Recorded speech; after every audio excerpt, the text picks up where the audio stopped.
नमस्कार दोस्तों, कैसे हैं आप लोग।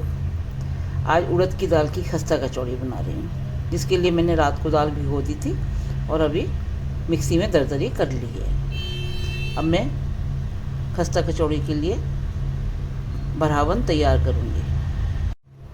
कचौड़ी की मैंने पिट्ठी दरदरी पीस ली है और ये मैंने बेसन ले लिया है। ये सभी मसाले मेरे भरावन में मतलब पिट्ठी में अंदर जाएंगे। सबसे पहले मैं रिफाइंड ऑयल गरम कर रही हूँ, जिसमें मैं बेसन भूनूंगी। उसके बाद मैं मसाले डाल के और फिर पिट्ठी भी इसी में भून लूँगी। बिल्कुल उसमें मॉइस्चर नहीं रहना चाहिए। दाल का जरा भी जो गीलापन है वो बिल्कुल सूख जाना चाहिए, जिससे हम कचौड़ियों को काफ़ी दिन तक रख सकते हैं। इसलिए गीलापन जितना भी दाल के अंदर होगा उसको हम सब गरम करके सुखा लेंगे। सबसे पहले मैं इसमें बेसन डाल रही हूँ।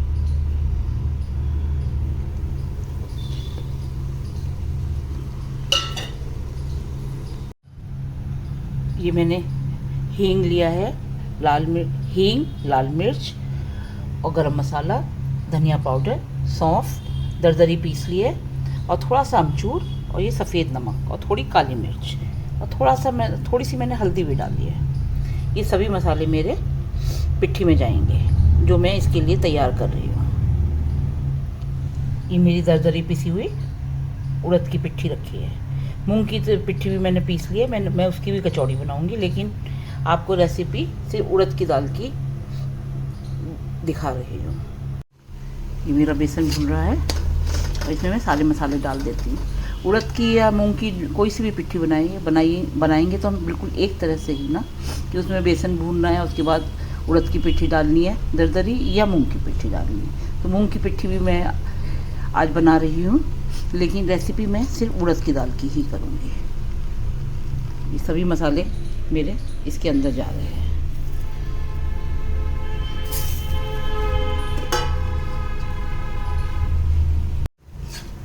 बेसन के संग मेरे मसाले अच्छे से भून रहे हैं। बस अब मैं इसमें ये पिट्ठी डाल रही हूँ।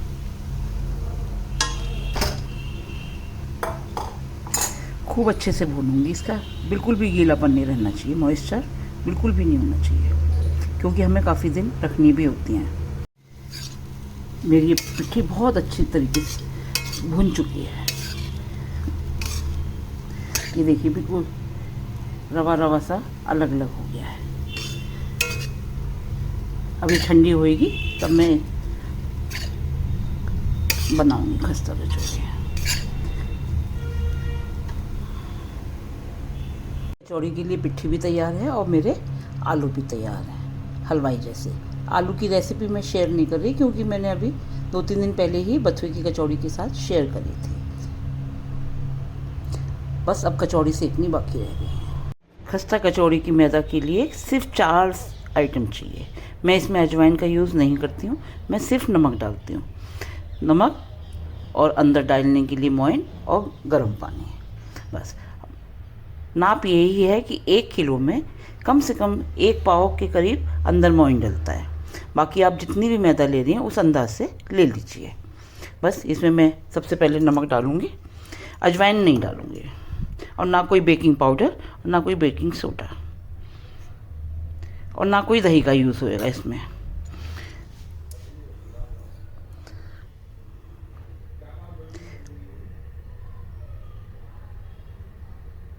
अभी ज़रा सा बचा लेती हूँ, ज़रा सा भी ज़्यादा होगा तो फिर बहुत ज़्यादा नहीं अच्छा लगता है। इसकी ना मुट्ठी बांध के देख लेते हैं। कभी भी ठंडे पानी से मैदा ऐसे नहीं गूंदनी चाहिए। बहुत गर्मियाँ हों तो भी हल्का सा नुमाया लेना चाहिए। इस समय तो काफ़ी सर्दी है, तो पानी थोड़ा सा तो मैंने तेज ही लिया है। इस तरह से इसे बांध के देख लेते हैं। जो ज़रा सा मैंने ऑयल बचा रखा है, मैं तो तिल के तेल का ही यूज़ करती हूँ अंदर डालने के लिए हैं। हलवाई लोग भी तिल का तेल ही उसे हम मीठा तेल भी कहते हैं। बाकी आप रिफाइंड भी डाल सकते हैं, डालडा घी भी डाल सकते हैं। और सेकने के लिए भी आप रिफाइंड में सेकिए या वनस्पति में सेकिए या देसी घी में सेकिए, ये आपकी मर्जी है। वैसे तो सही है, मैं ज़रा सा हो सकता है और डालूँ। ये देखिए अभी खस्ता कचौड़ी की मैदा है। इसमें आप चाहे चने की भरावन भरें, चाहे आप आलू का भरावन भरें, चाहे आप मूंग की दाल की खस्ता कचौड़ी बनाएं, चाहे उड़द की दाल की खस्ता कचौड़ी बनाएं, सबके लिए मैदा तो आपको सेम ही गूंदनी पड़ेगी ना है। और ये बिल्कुल पराठे की तरह से, पूरी की तरह से सख्त नहीं गूंदा जाता, ये सिर्फ रोटी और पराठे की तरह थोड़ा सॉफ्ट ही गूंदा जाता है। बस ये देखिए, मोइन बिल्कुल इसमें सही है। धीरे धीरे पानी डालिए, एक संग ज़्यादा भी नहीं डलना चाहिए और कम भी नहीं। ये ठीक ठीक गूंद रहा है, अभी थोड़ा सा तो और डलेगा। बस अब मैं 15-20 मिनट, आधा घंटे के लिए रख दूँगी। चाहे तो मैं अभी भी सेक सकती हूँ, ऐसा कुछ नहीं है, लेकिन अभी 15 मिनट के लिए तो रखूँगी ही। ये मैंने 30 पेड़ियाँ कर ली हैं पिट्ठी की भी, और 30 पेड़ियाँ हैं मेरी इसकी। ये आसान हो जाता है बस बनाना है, और अंदाज़ा भी हो जाता है, किसी में कम किसी में ज़्यादा नहीं होनी चाहिए। पिट्ठी यदि आपकी लोई बराबर की है तो पिट्ठी भी बराबर की होनी चाहिए। इस तरह से आप कर लेंगे मेज़रमेंट तो आपके लिए भी अच्छा रहेगा। हैं आप थोड़ी किसी में ज़्यादा भर रहे किसी में कम भर रहे तो उसमें वो टेस्ट नहीं आता है। तो पिट्ठी भी बराबर की होनी चाहिए। तो इस तरह से मैंने इसके भी लड्डू से बना लिए हैं पिट्ठी के। अब मैं इनको भरूँगी और फिर तलूँगी। लोई हमेशा बीच में से मोटी और चारों तरफ से पतली रखनी चाहिए है। फिर उसको बंद करो ऐसे कि वो बिल्कुल खुल ना पाए, ऊपर गांठ सी आ जाए, उसे अंदर की तरफ कर दीजिए। आप एक बेलन भी मार सकते हैं और इस तरह से हथेली से भी दबा सकते हैं, ये भी बहुत अच्छी बनती हैं। चारों तरफ से ये फूल के ऊपर आएंगी बिल्कुल इस तरह से। ये सिर्फ हथेली से दबाइए, एक हथेली की और एक बेलन की है। देखिए कोई फ़र्क नहीं, आप एक बेलन भी, 2 बेलन भी मार सकते हैं, या आप हथेली से 2 बार दबा भी सकते हैं। यदि गैस बहुत ज़्यादा तेज़ हो तो हल्की सी जरा से कम कर दीजिए एक संग, नहीं तो ये अंदर से ढंग से सीख नहीं पाएंगे। अभी मेरी गैस थोड़ी तेज़ हो रही थी तो मैंने उसे कम कर दिया।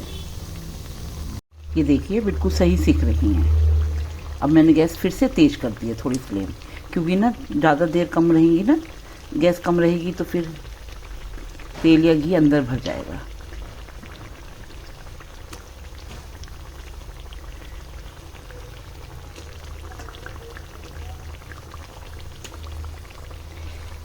पहले हम लोग बाज़ार का इंतज़ार करते रहते थे कि खस्ता कचौड़ी इतनी ज़्यादा पसंद थी।